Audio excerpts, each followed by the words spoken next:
kasintahan mo ang babaeng nyo. Nakikita ko na malalim niya ang pinagsamahan nila. Sa hula ko parang high school sweetheart sila. Nakikuyong ko ang kamera ko sa galit.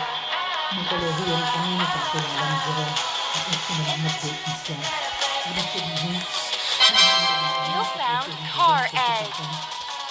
parang hindi siya gusto ng mga magulang ng kasintahan mo. Nakikita ko na may sinalahan niya sa pera. Sa tingin ko, mahirap na ng babae ng kasintahan mo. You found awning egg. Ang relasyon ng dalawa ng iyong kasintahan at bumalik sa dati ang inyong samahan. Ko, at saka, paano yun? Umiiyak na si Jerome. Walang buhay ang bata ng isilang ito. Ano ko? Ano sabi mo, Madam Ida?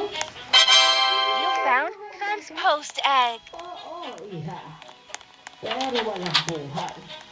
Wala akong nakikitang buhay. Patay ang bata. Hindi ako makapaniwala sa narinig ko mula sa manghuhula, Miss Claire. Unti-unti pang napaangat ang kamay ko at naitabon ko yun sa aking bibig. Grabe ang revelasyon na yun. Kaya ba hindi nakauwi si Jerome dahil namatay ang anak niya? Kaya rin kumalungkot ang boses niya nung tinawagan niya. You found closet egg. Paano mo nangyari namatay ang bata, ang Madam Ida? Hindi ko alam ang detalye kung bakit namatay ang bata, iha. Pero sa tingin ko, dahil nakiayon sa iyo ang tadhana. Kaya yun ang nangyari. Siguro ay dahil ito You found on the house egg. para sa iyong kasintahan. Kaya You found box egg. ang lalaki yun sa babaeng nabuntis niya. Ibig sabihin mo, babalik niyo po sa akin si Jerome? Hindi malabong mangyari yun. Dahil wala nang humahadlang pa para bumalik siya sa iyo. Sa susunod at sa huling hula You found garage egg. pagsasama ninyo. Kapag bumalik na siya sa iyo. At kung tuluyan na ba matutuloy ang kasal ninyo. Maraming salamat talaga, Madam Ida. Maraming salamat. Ako ang tulong mo para sa akin. Masaya at nagagalak ako na matulungan kita. Kaya ngayon, pwede na ba natin pag-usapan sa kahit na hindi ko sa'yo? Ano sa gawin ng barangay? Gusto kong dalhin mo dito. At ibigay mo sa akin.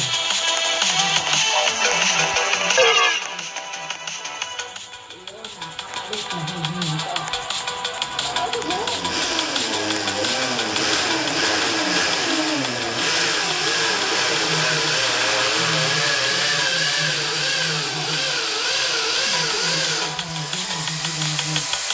I don't know what you want. Let's have a bit of fun till I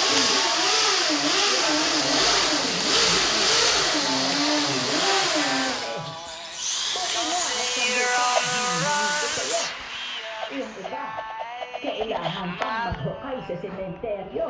Para may naibayad sa akin. try, but you never Bakit po?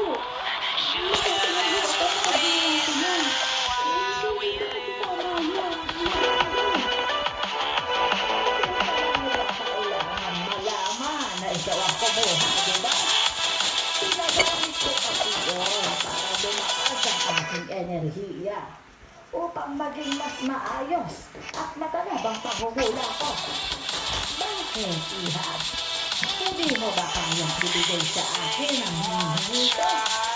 Tandaan mo, hindi ka na pwedeng tumanggi. Hindi ka agad nakasagot sa sinabi mo. Naramdaman ko rin ang pagkabog ng puso ko sa sobrang kaba. Hindi ko alam kung ano sasabihin ko. Ngayon ko sa sarili ko, hindi ko alam gawin niya. Ano ko gagawin niyo, Miss Claire? May isang linggo ka pa bago mo madala sa akin ang hinihingi kong kapalit. Kapag Pag hindi mo nagawa, may kakibat na kamalasan mo. You found doghouse egg. Hindi ko masasabi kung paano ka maalas. Pero nasisiguro kong hindi mo magugustuhan.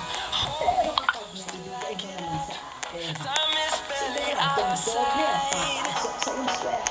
I don't wanna waste what's Siguro ko yun sa'yo. left. Tapos na ang session natin. Storms we chase are leading us, and love is all we'll ever Nakita trust. naman tayo sa kasapit No, ng I don't wanna bukas waste what's left. Parang lumilipad ang isip ko at wala ka sa akin.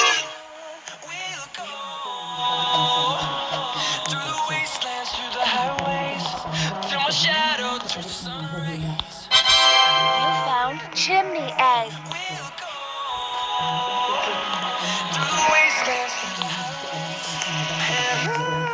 Na parang hindi kaya magpansin sa kanya sa isang sandali ng buhay. Kasi nalang, kung hindi ko naman gagawin yun, nakikita ko na nabalasan ako para na sinasabi ng tanda. Bago pa naman ito malibog sa mga kaisipan ko, at bago ko pa naman paandarin ang aking sasakyan, narinig ko ng pag-ring ng cellphone ko na nakapatong lang sa phone holder. Doon nakita ko na nakaapat na missed calls na sa aking